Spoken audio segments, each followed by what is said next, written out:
他明知手中的野果有毒，但还是果断吞了下去，因为他们心里清楚，从吃下野果到毒发身亡需要15分钟，而他们离医院的距离是13分钟。男孩认为，只要在15分钟内赶到村里，就一定会有救。他们之所以敢这样做，是因为岛上有个女孩拥有特殊能力。但令熊孩子没想到的是，那个神秘女孩今天并不在家。即使医生迅速帮男孩胃里的野果取出，也没能救下男孩的生命。如果说男孩是作死，那么岛上的渔民更是肆无忌惮。而那个看似能带来奇迹的女孩，最终成了整个岛屿的噩梦。今天分享的电影《王朝》，一部将人性贪婪之恶演到极致的故事。首先从一次特殊的捕鱼开始，艾拉只是把手伸进河里，所有的鱼就听话的全部朝他游来。贪婪的渔民只需要露出贪婪的微笑，每次都会轻轻松松满载而归。也正是因为艾拉的存在，岛上的人们逐渐富裕起来。而艾拉拥有的能力远不止这些，患有老年痴呆的外婆只是来艾拉家一次就变得精明了，甚至重操旧业，在学校当起了老师。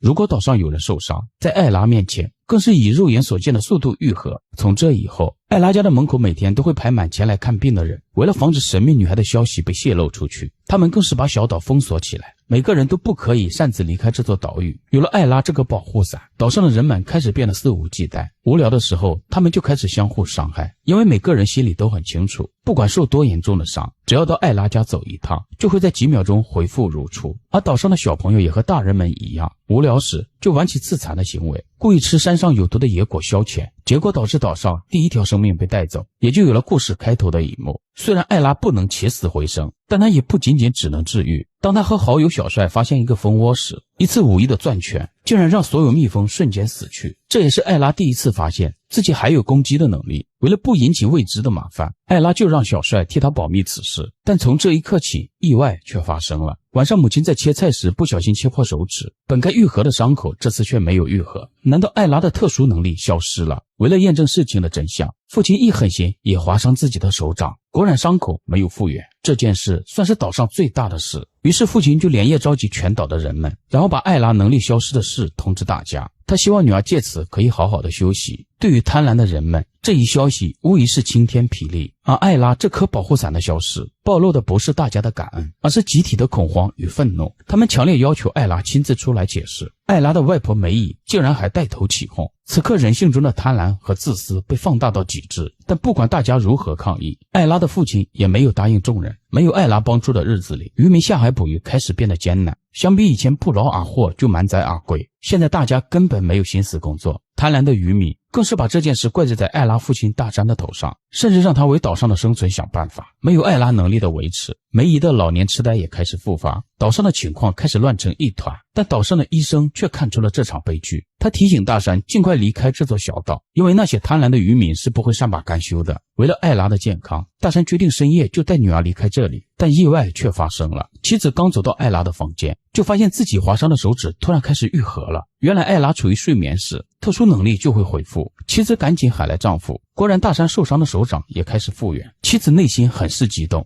决定马上去把梅姨喊来。大山见状赶紧阻止妻子，并提醒她，如果梅姨知道了，那么全岛的人都会知道。但毕竟梅姨是自己的母亲，他趁大山松懈的功夫，还是偷偷找到梅姨，并马上把梅姨带到女儿的房间。下一秒，梅姨就精神气爽，人也开始变得精明起来。事情也正如大山所料，当晚全岛的人都知道了。清醒后的梅姨更是道德绑架，如果大山带艾拉离开就是不负责任。梅姨甚至想到一个更可怕的计划，只要让艾拉长期处于睡眠状态，全岛的人就会像以前那样美好的生活。梅姨临走前还塞给女儿一瓶安眠药，他们以为让艾拉长睡不醒是完美方案，却不知道沉睡的力量被比到极致，唤醒的将是毁灭一切的恶魔。 When we decided to be her parents, it was so that she would not be turned into a science experiment. That is exactly what we're doing. It'll be just like visitations when she was a baby. She won't. I think we need to strongly consider getting her off this island.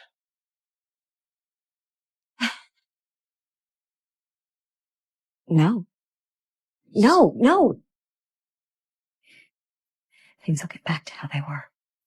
女人按梅姨的计划把安眠药碾碎，然后偷偷放进水杯里，并让不知情的艾拉喝了下去。最后他们再把艾拉放到担架上，与全岛的人一同赶往海边。他们开始改到晚上进行捕鱼，这样艾拉就不会有察觉。梅姨还带领大家一起祈祷，这不是她的错，也不是渔民的错，只能怪艾拉的能力只有在睡眠时才能恢复。梅姨夸赞艾拉这个外孙女就是全岛的骄傲。接着一挥手，让渔民把艾拉推到湖里。从这天晚上开始，岛上人们的生活又开始回归正常，每天都有吃不完的鱼和晒不完的鱼干，人们脸上也露出喜悦的笑容。只有艾拉看上去一天比一天疲劳。医生再次偷偷提醒大山，如果这样长此以往下去，不仅会害死艾拉，甚至连大山自己也会有危险。医生劝他尽快带女儿离开这座岛屿。医生鬼鬼祟祟的行为被梅姨察觉，当晚梅姨就偷偷来到医生家里，然后在医生的酒里动了手脚，导致不知情的医生喝完后当场死去。梅姨再一把火烧掉医生的家，这样就不会有人赖到他头上。但连所有人都没想到的是，第二天就有一艘游艇前来岛上巡查，对方是调查员。他们接到举报岛上有虐童事件，所以前来调查。原来就在不久前，那个被野果毒死的男孩父母早就规划逃出此岛，并且偷偷在家里打造一艘小船，岛上的信息就是他们放出去的。负责经营的大山和渔民一起掩饰真相，但调查员坚决要见女孩一面。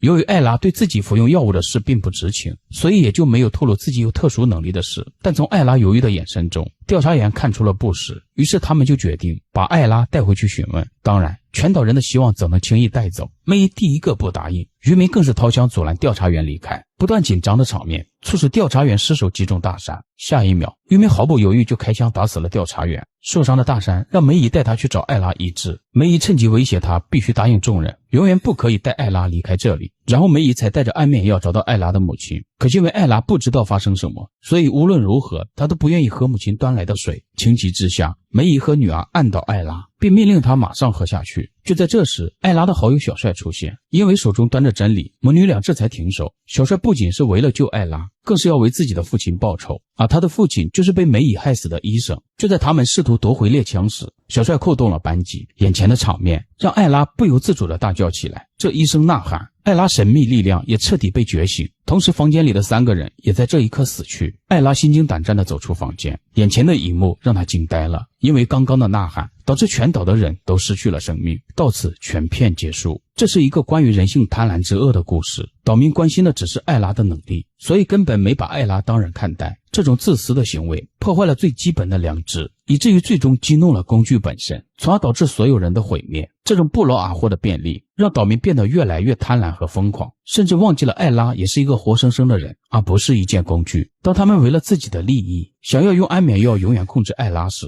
人性的丑恶达到了顶点，也因此引来毁灭性的报复。不要把别人的善良当作理所当然，更不能因为依赖而失去做人的底线。当一个群体集体装睡，把另有一个弱者视为正常时，这个群体离灾难也就不远了。真正的幸福和安全永远不能建立在牺牲某一个体的基础上，做人不能太贪婪，更不能失去感恩和良知，否则最终毁掉的是自己。感谢你看完这个故事，这里是可可讲电影，咱们下期不见不散。